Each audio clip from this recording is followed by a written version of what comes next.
Comment les parents peuvent exprimer leur colère sans blesser leurs enfants?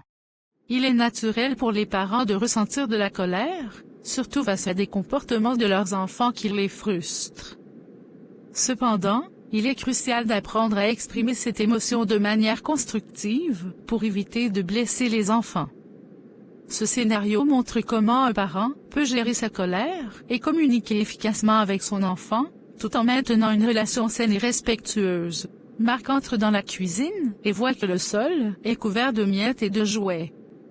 Emma est assise à la table, faisant ses devoirs. Emma, j'ai besoin de te parler de quelque chose. Oui, papa? J'ai remarqué que le sol est vraiment en désordre. Nous avons parlé plusieurs fois de l'importance de ranger après avoir joué et mangé. Ça me met en colère de voir que ce n'est pas fait. Je suis désolée, papa. J'ai oublié. Je comprends que tu puisses oublier, mais ce désordre rend la maison difficile à vivre pour tout le monde, y compris moi. Quand je rentre du travail et que je vois ce chaos, je me sens frustré. Je vais le nettoyer tout de suite. Merci, Emma. Ce que je veux, c'est que tu comprennes pourquoi c'est important pour moi.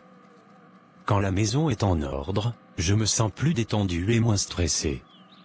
Et je veux que nous vivions dans un espace où tout le monde se sent bien. D'accord, papa. Je vais faire plus attention. C'est tout ce que je demande. Je t'aime, Emma, et je veux que nous trouvions des moyens de mieux communiquer, même quand je suis en colère. Moi aussi, papa.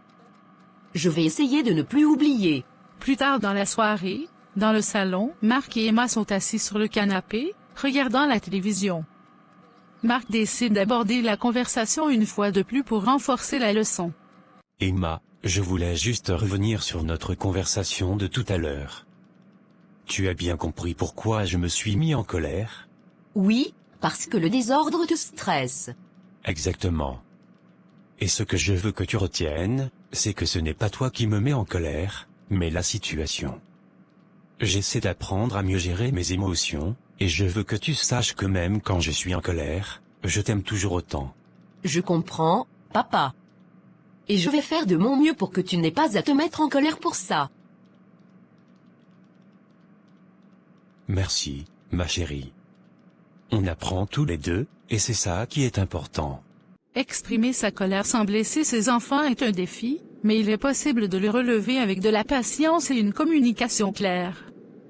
En expliquant calmement les raisons de sa colère, et en se concentrant sur la situation plutôt que sur l'enfant, un parent peut éviter de causer des blessures émotionnelles.